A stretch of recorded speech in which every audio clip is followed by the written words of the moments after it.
Hello दोस्तों, अस्सलाम वालेकुम। आप देख रहे हैं MTN न्यूज़। आज हम औरंगाबाद के विभागीय आयुक्त कार्यालय में आए हुए हैं। यहाँ पर अभी अभी मराठवाड़ा की मीटिंग हुई है। माननीय समीर काजी वक्फ बोर्ड चेयरमैन, उनके अध्यक्षता में ये मीटिंग हुई। पूरे वक्फ बोर्ड के कर्मचारी अधिकारी थे, महानगर पालिका के कर्मचारी अधिकारी, अतिक्रमण डिपार्टमेंट के वाहुड़े साहब, संतोष वाहुड़े साहब भी मौजूद थे। पूरा पुलिस डिपार्टमेंट था। तो इस पर यहाँ के सभी अधिकारी कर्मचारियों के साथ मराठवाड़े के कलेक्टर और पुलिस डिपार्टमेंट भी मौजूद था। और इस अहम मीटिंग में बहुत अहम डिसीजन लिए गए हैं। अतिक्रमण को लेकर, पुलिस प्रशासन की व्यवस्था को लेकर यहाँ पर चर्चा की गई है। और अभी अभी हमने समीर काजी साहब से भी बात की है। उनसे जो शहर में उनके अतिक्रमण हो रहे हैं उस, और जो लोग लीगल नहीं है वक्फ बोर्ड को लेकर के, वो उन्होंने भी कहा कि हमारे पास आइए, हमारे से आप लीगल हो जाइए। हम उसके बाद फिर जो भी फैसिलिटीज होंगी वो भी मिलेंगी, NOC भी मिलेंगी। इस तरह का भी उन्होंने हमसे बात की है। और जो धार्मिक स्थल को लेकर भी हमने उनसे सवालात किए। जो हरसुल में मस्जिद है और दरगाह है जो 700 से 800 साल पुरानी है, उसके बारे में भी, तो उसके भी उन्होंने, समीर काजी ने उस पर भी उन्होंने कहा कि उस पर भी हम डिस्कस कर रहे हैं कि उसको किस तरह से बचाना चाहिए, क्या होना।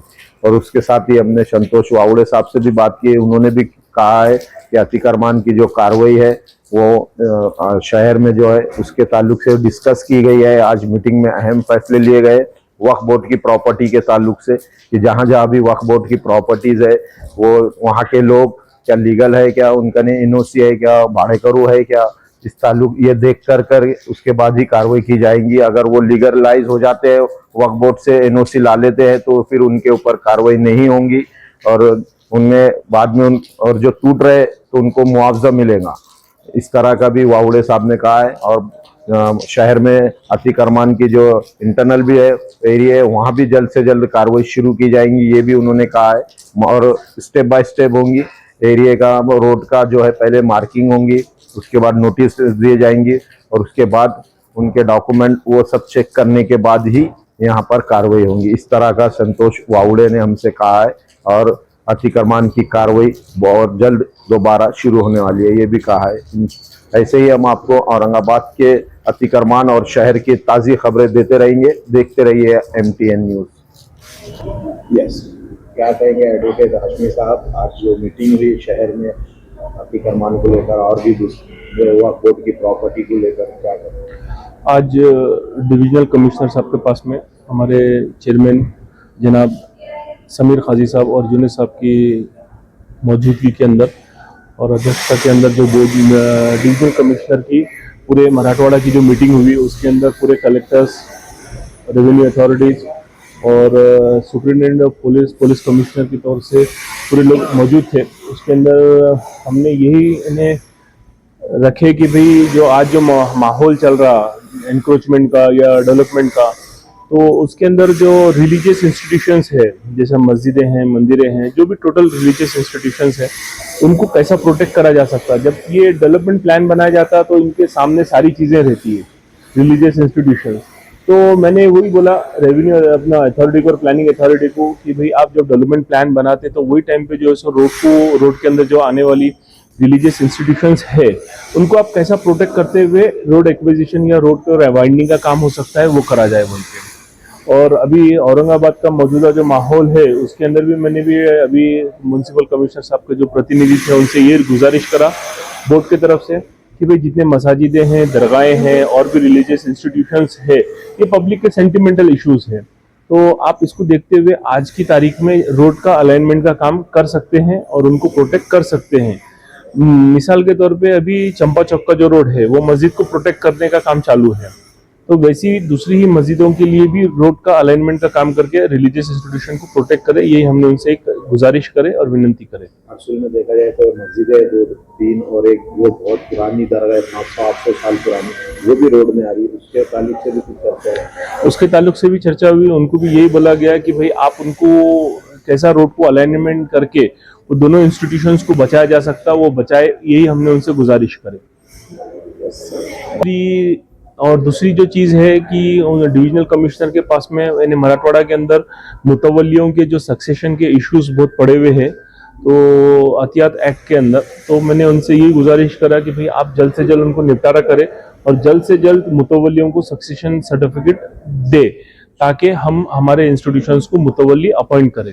जो लोग हैं शहर के अंदर वो कैसे करें उनके लिए क्या प्रोसेस? उनके लिए अभी हमने जो कमेटी बनाई है, कमेटी के तहत हमारा सर्वे चालू है और मैं भी मेरे एंड से पूरे शहर वक्फ के लोगों को गुजारिश यही करना चाहूँगा कि भाई आप वक्फ की प्रॉपर्टी के ऊपर अपने मकानात है तो आके मकानात का हमारे पास में आके रेगुलराइजेशन करें और हमारे पास से एनओसी ले, हमारे पास से एग्रीमेंट करे, सेल अपना इसका लीज का एग्रीमेंट करके ले, ताकि आपके घर बच जाएंगे।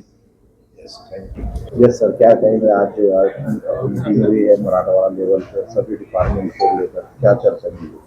आज की चर्चा में जो वक्फ बोर्ड के जो माननीय राज्य मंत्री साहब समीर काजी साहब हैं, उन्होंने बहुत अच्छे तरीके से सभी इंटर डिपार्टमेंट कोऑर्डिनेशन के लिए मीटिंग कॉल अप की थी और इसमें जो महसूल विभाग है, पुलिस विभाग है, महानगर पालिका, इन सभी विभागों को अपनी अपनी वक्फ प्लान के बारे में क्या भूमिकाएं है ये बताने की उन्होंने आज पूरी अच्छे तरीके से की मीटिंग में।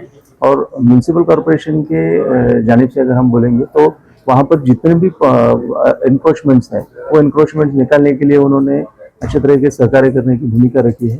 उनके जो वक्फ बोर्ड के ऑफिसर्स हैं वो वक्फ बोर्ड के ऑफिसर भी उन्होंने बोला है कि आप वक्फ बोर्ड की जितनी भी ज़मीनें हैं वो वक्फ बोर्ड की वो लिस्ट करके हमें प्रोवाइड करने वाले हैं और जो इलीगल तरीके से कोई भी एनओसी न लेते हुए जिन्होंने कंस्ट्रक्शन किए हैं वो कंस्ट्रक्शन निकालने के लिए वो सहकार्य करेंगे। आज उनकी यही भूमिका वहाँ पर रही है। तो हमने उनको एक और बार बोला है कि जो भी वक्फ के अधिकारी है वो वक्फ अधिकारी म्यूनिसिपल कॉर्पोरेशन के साथ में कोऑर्डिनेशन में रहेंगे।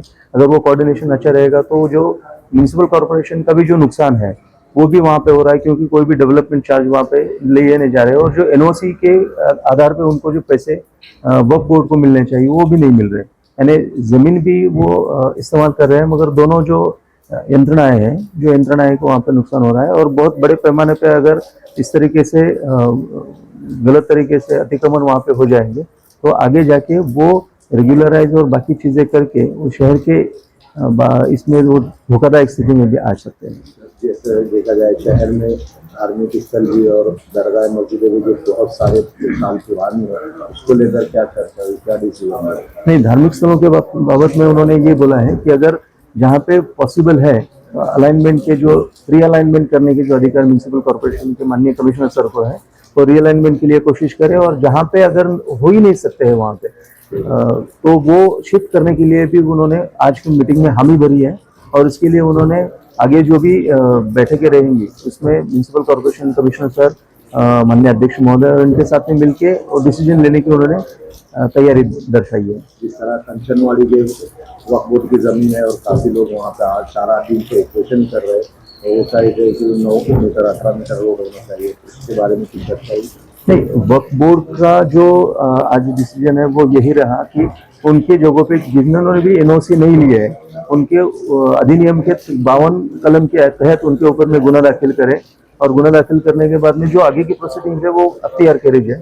और म्यूनिसिपल कॉर्पोरेशन को उन्होंने इस तरीके से बोला है कि अगर वो किसी भी म्यूनिसिपल कॉर्पोरेशन की डेवलपमेंट अथॉरिटी होकर भी परमिशन नहीं लिए तो उन्होंने वो निकालने के लिए जो भी उनके लॉ रूल्स ऑफ लॉ में प्रोविजंस है उसमें उन्होंने निकालने की कार्रवाई करे। स्कूल वाले भी काफी आंदोलन भी कर रहे हैं और कुछ कोर्ट में भी जा चुके हैं, तो उनके बारे में कुछ नहीं, अगर कोर्ट में भी गए हैं तो माननीय न्यायालय, उच्च न्यायालय भी यही बातें से कहेंगे कि उन्होंने कोई ड्यू लॉ प्रोसेस फॉलो करके उन्होंने परमिशन लिए है क्या।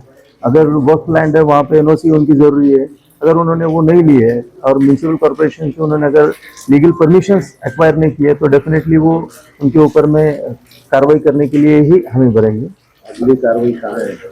अगली कार्रवाई हम करने के लिए अभी मीटिंग रखे हैं पुलिस डिपार्टमेंट और म्यूनिसिपल कॉर्पोरेशन में, तो अगले सप्ताह में उसकी एक मीटिंग होगी और उसके बाद में कहाँ पर कार्रवाई करने में उसका निश्चित किया जाएगा। सिटी के अंदर का कुछ प्लान है सर? सिटी के अंदर जैसे इंटरनल जैसा रोड बहुत ही घर घर में होता तो जहाँ तक महानगर पालिका तक तरीके से, तो इसके बारे में कुछ अगला प्लान है? अगले इसमें चरण में हम यही कर रहे हैं कि पहले तो जो भी मार्किंग्स है तो टोटल सेक्शन सर्वे वो करना जरूरी है मार्चिंग के बाद में हम अनाउंसमेंट की कोशिश, क्योंकि रहवासी इलाके हैं, बहुत बड़े पैमाने पे लोगों ने वहाँ पे जो भी स्ट्रक्चर्स बनाए वो बनाए, तो उनको अनाउंसमेंट करके नोटिस देके उसके बाद में ही जो कार्रवाई का है वो हम रुख इख्तियार करने वाले हैं। तो इस तरीके से जो भी म्यूनसिपल कॉरपोरेशन के हैं वो पुलिस ऑफिसर्स, पुलिस डिपार्टमेंट हो, म्यूनसिपल ऑफिसर्स हो, ये सब के समन्वय के साथ में ही आगे में इंटरनल जो रोड्स है वहाँ पे कार्रवाई करने की हम कोशिश करने वाले हैं। धन्यवाद सर। ये एक ऑटोनोमस बॉडी है और इसको एक सेंट्रल एक्ट है। उस एक्ट के तहत मैनेजमेंट करने के लिए रेवेन्यू डिपार्टमेंट में से रिलेटेड कुछ इश्यूज थे, जो म्यूनसिपल एडमिनिस्ट्रेशन से रिलेटेड कुछ इश्यूज थे और पुलिस डिपार्टमेंट से।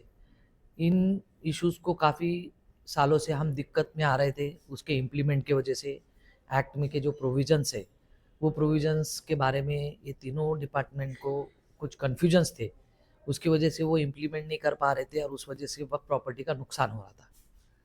गवर्नमेंट ने जो टाइम टू टाइम जीआरस निकाले उसका भी इम्प्लीमेंट नहीं हो रहा था।